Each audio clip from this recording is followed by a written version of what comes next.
I'm Jenni Carlson here with Barry Tramel, and we are in Dallas for Big 12 Media Days. And Barry, we got kicked off today with Bob Bowlesby, the Big 12 commissioner. You had a chance to chat with him on video, News OK elsewhere, but a lot of different topics he covered, including expansion, which came up recently because of some comments made by David Bourne, the OU president. Sounds like there's not a lot of big momentum going ahead to do some Big 12 expansion, but Bob Bowlesby said there are basically 4 or 5 swing votes among college presidents out there. Yeah, I thought Bowlesby was fairly forthcoming with exactly what goes on in the boardroom, which is you got some pro-expansionists, you got some anti-expansionists, and then you got people in the middle that could, the term he used, persuadable. So I thought that was interesting. Clearly, you need a consensus, and part of the problem is this. When you, even if you want to expand, it doesn't mean you see viable options or really good options. So it probably goes into some camps where even the people that want to expand aren't ready to because of who's out there.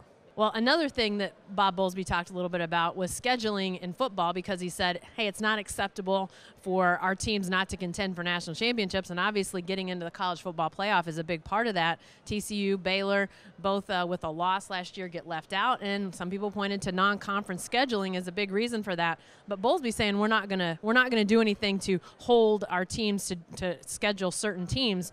But certainly that's something that they have to be talking about. Well, I think they do have to look at it. When you look at this 2015 season, two of the contenders, Oklahoma State and Baylor, having very poor non-conference schedules, really could put the Big 12 at a disadvantage. I asked Bowlesby about Oklahoma, Tennessee, Texas, Notre Dame. Those are games the Big 12 needs to win, and it really puts a lot of pressure on those two schools.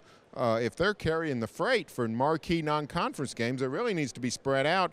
Everybody needs to be playing a legitimate, at least one legitimate foe, and they're not. So the Big 12's not doing anything now, but I think that's something to keep an eye on.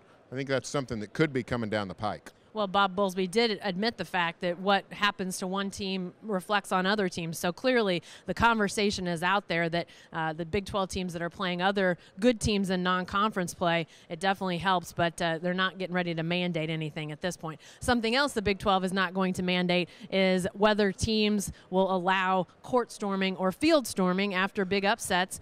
We saw that come into play, especially with basketball last year, Barry. A couple of court storming incidents, one particularly at Kansas State, where a Kansas player got run into by a K-State student. But the Big 12 not interested in having any sort of hard and fast rules about whether you can or can't. Good idea? Well, it's an interesting idea, and I'll say this: for the Big 12 is consistent in its sort of anti-federalism. They don't drop a lot of massive laws on you. They sort of states' rights, school rights, they sort of respect those. Frankly, it doesn't always work out for the Big 12. We'll see. One thing you got to worry about, though, is quenching student excitement, and that's a constant problem in collegiate athletics. You want the students to come. Student attendance has been dipping over the years. If some draconian measures could send some students saying, forget this. So I sort of appreciate the concept of, hey, let's work. Let's not prohibit storming the court, storming the stadium floor, but let's work within it and make sure it's a safe environment. Yeah, and Bob Bowlesby also saying that he wasn't opposed to doing some things if things got out of hand. So if a school didn't manage it right, didn't get officials, didn't get opposing players out of the way, I think you could see Bob Bowlesby and the league doing something to try to mandate punishment on down the line. Hey, be sure to stay with the best coverage team anywhere at newsok.com and every day in the Oklahoman.